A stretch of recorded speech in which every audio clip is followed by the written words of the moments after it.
Computer, why can't I blog Addams Family 2 or Venom Let There Be Carnage this year? I know the plan was you can only blog 1 or 2 theatrical movies a month, but after you turned 31 last month, many COVID bats sent by the COVID welder have multiplied. So I think for the time being, until next week, it's time to lay low until the bats lessen, so that he doesn't try to hunt you down.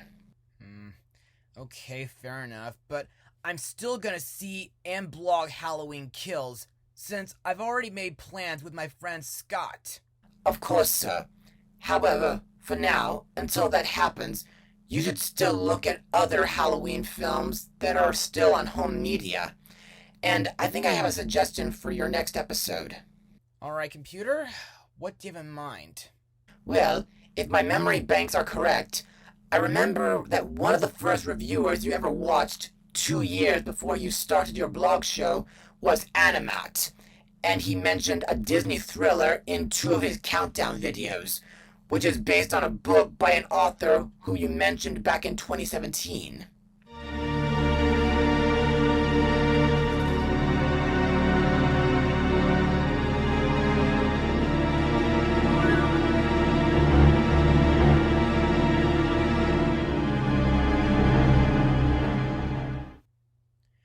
By the pricking of my thumbs, something wicked this way comes.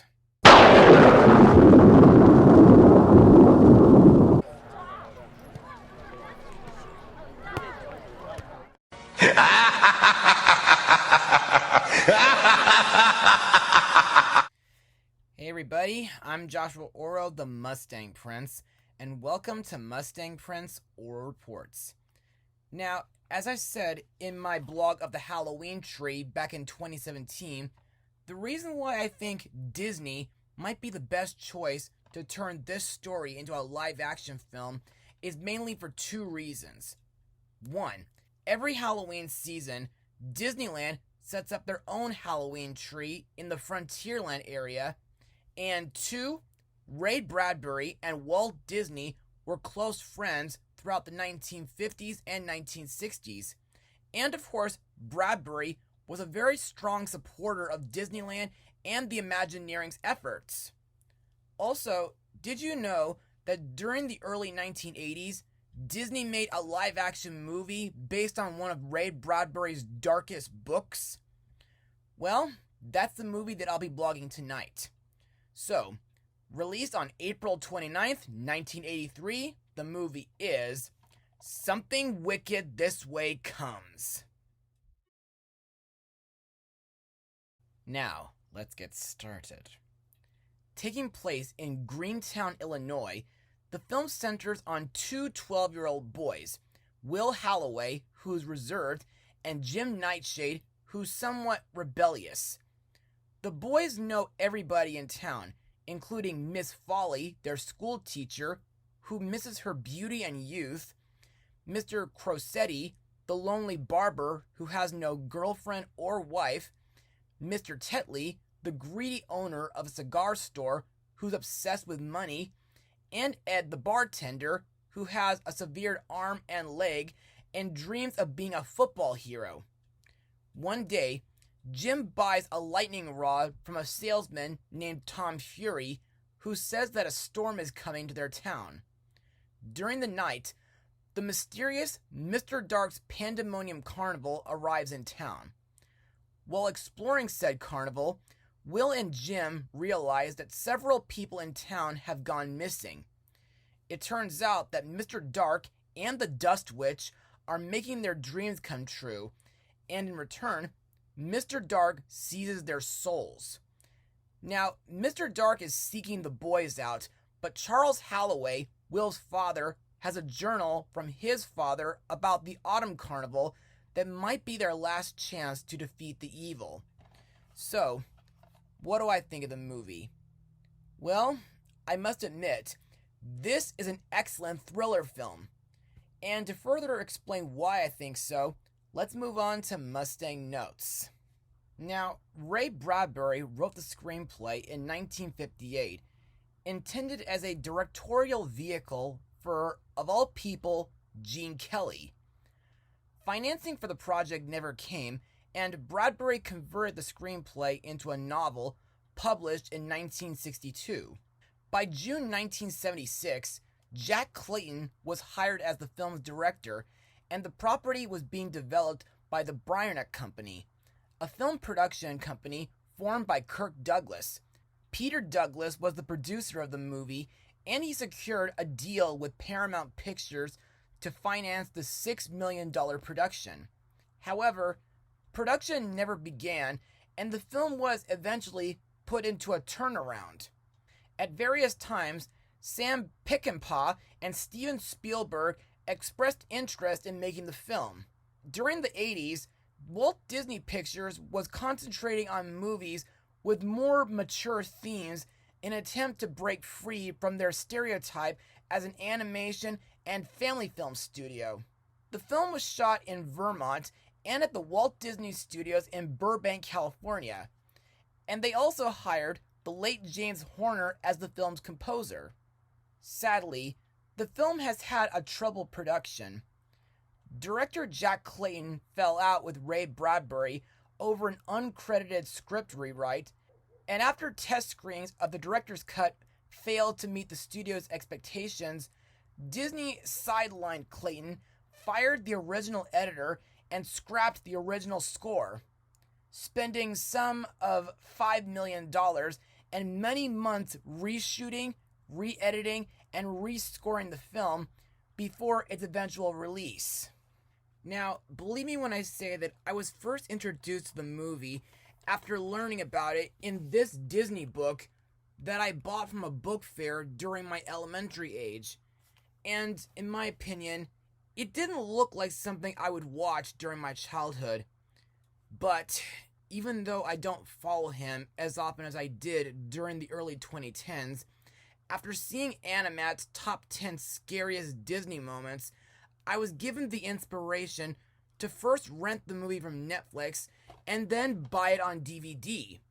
And after watching it, I realized not only was it a pretty good thriller, but it's also got to be one of Disney's most underrated films next to The Rescuers Down Under.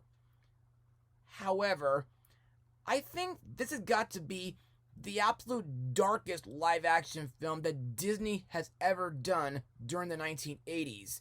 For example, over many years, Disney has influenced everybody, young or old, to believe in their dreams and that wishes can come true. But with this film, it shows that when dreams do come true, they come with a price. And to me, the parts that are the most scariest are several dark imagery, some of which can pop out of nowhere, like this. There's a part where we see one of the kids' head chopped off. There's a scene where the kids have to fight a room full of tarantulas, and so much more.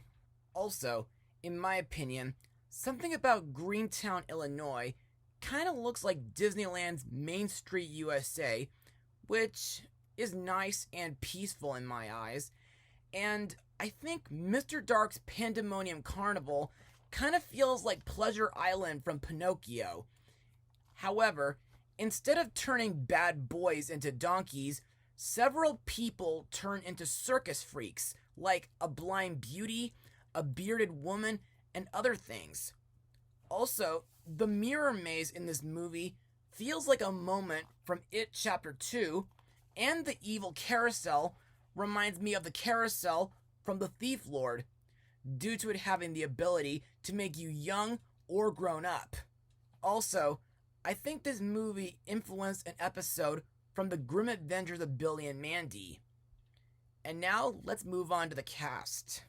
Let's begin with our two main characters, Will Halloway, played by Vidal Peterson, and Jim Nightshade, played by Sean Carson. Will serves as the narrator for the movie, and in my opinion, Will is a thoughtful and sensitive kid who is less prone to action than his friend Jim. But as the story unfolds, Will is often forced to be more active. Sometimes he even precipitates action on his own. As for Jim, well, to me, he serves as a foil to Will, and he struggles with the darkness of the world. Plus, Jim is more drawn to trouble than Will is, and he is prone to punctuating his speech with sharp exclamations. Plus, throughout this movie, due to his father's absence, Jim longs to be older and escape the confines of childhood, which makes me feel pretty bad for him since, like I always say, losing your childhood means losing yourself. Next we have Will's father, Charles Halloway, played by the late Jason Robards, whom I only remember from Disney's Adventures of Huck Finn. Now, Charles is a 54-year-old librarian who believes himself to be old, and his belief makes him older than his years. At the same time, he feels an empathy for Will and Jim because he longs for the days of his youth, when he can run free and be happy. But at a critical moment in the movie, he shows himself to be a man of action by protecting the boys from Mr. Dark and the Dust Witch with poise and daring. Next we come to the main villain, Mr. Dark, played by Jonathan Pryce, best known for playing Governor Swan from the first 3 Pirates of the Caribbean films and Charles Dickens' father in The Man Who Invented Christmas. To me, this character is like a mix of the coachman from Pinocchio, Dr. Facilier from The Princess and the Frog, and of course the beldam from Coraline. You see, Mr. Dark serves as not only the leader of his Pandemonium Carnival, but he's also the leader of the Autumn People, who's said to come from the dust and feed on people's nightmares and pain, which is why he grants people's wishes so that they can suffer the consequences afterwards, and he can feed on their desires they had before. Also, there's the fact that Mr. Dark knows about everything about everybody in town, like their hopes, dreams, even fears, and he uses them to manipulate his victims to join his carnival.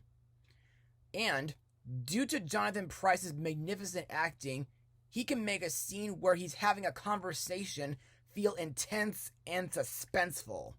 Other members of the cast include Royal Dano as Tom Fury, Diane Ladd as Jim's mom, Mrs. Nightshade, Mary Grace Canfield and Sharon Leia as Miss Folly, Richard Davolos as Mr. Crossetti, Bruce M. Fisher as one of Mr. Dark's assistants, Mr. Cougar, Pam Grier as the Dust Witch, Jack Dengle as Mr. Tetley, and James Stacy as Ed the bartender.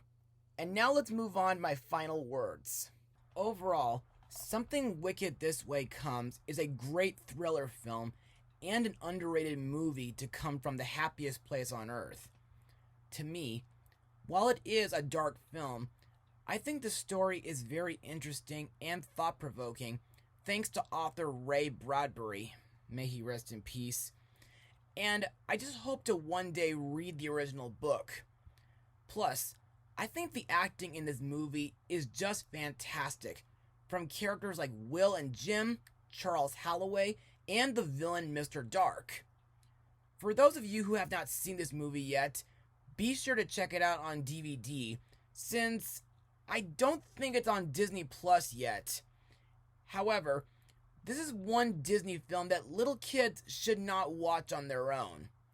As for my rating, I'll give it an 83% out of 100. Well, that's all for now. Be sure to join me for my next episode, where we look at a 2021 monster battle movie, Mustang Power.